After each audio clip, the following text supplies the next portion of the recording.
MSNBC host Joy Reid inviting Republican Congressman Byron Donalds on her show to make his nomination for House Speaker about race. Do you not believe that the idea was to make a diversity statement by nominating him? Well, actually, first, that was not the idea, because I was in the room when the decision was made by people who chose to nominate me. The reality is that a lot of members actually do believe in my ability to lead. They do.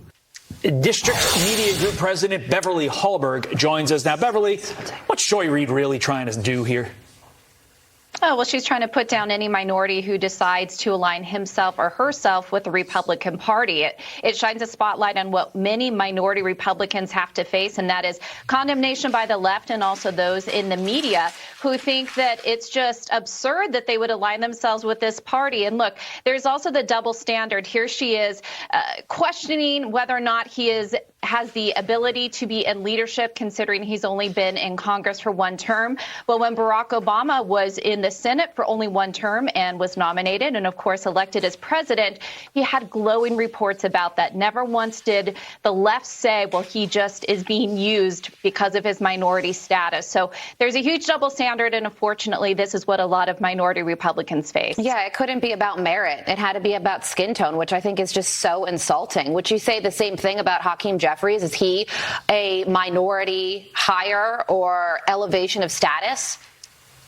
Well, this is what so many minorities face, again, within the Republican Party, is they're not looked to, as you just said, their merit. They're looked to as somebody who is a pawn, and that is so insulting to many Black Americans, Hispanic Americans, Asian Americans who take a look at the Republican Party and say, this is the party that actually encourages opportunity, not just for myself and my family, but for Americans all across this country. And it's sad that people are so divisive. I think we should look at Americans as free to decide what they think is the American dream for them, what is the best path for them. But sadly, if you are a minority in the Republican Party, this is the uphill battle that you're going to have to face with the media. And there's also the irony of all this, where Joy Reid is actually insulting the support of diversity at all costs that she espouses, or at least has espoused for the last 5, 6, 7 years. So, again, irony not lost on me, was lost on Miss Reid. Meantime, Prince Harry joining The Late Show with Stephen Colbert to talk about his explosive new tell-all book and, take some shots. Watch. Would you like a cocktail before we begin? Yes, please. I hear you like tequila. Good. No, yes. Yeah, there you go. Look, I think this is part of something bigger. The left's desire to tear down tradition. Because Stephen Colbert isn't grilling him on tough questions. He's taking tequila shots with lime. So what's your take on this? Why does the left seem to hate tradition, whether it's Christmas or, in this case, the royal family?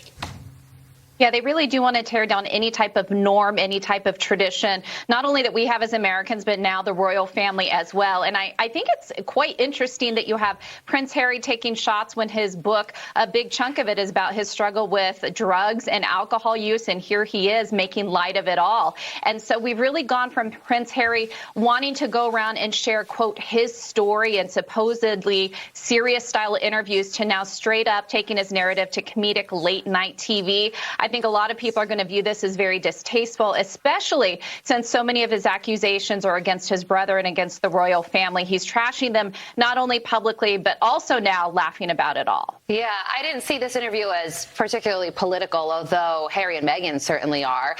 I just think it's a sad look at where they are in terms of their family life. And he's been airing out all the dirty laundry, the infighting and his relationship with Will and his father have crumbled, and he's giving all these dirty details, but at the same time he's saying he wants nothing more than to have them back in his life. And he's surely got a funny way of showing it.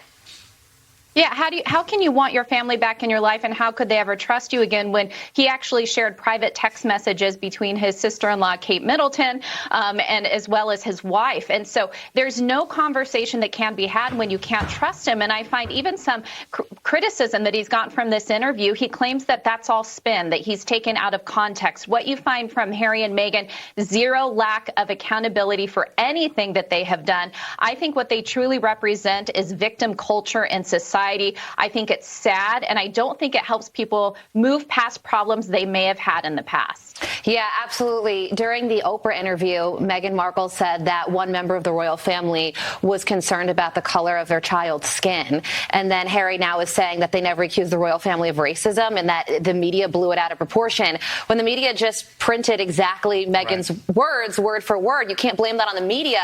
So a lack of accountability there as well. Beverly, thank you for joining us. Thanks, guys. Have a good one. You too.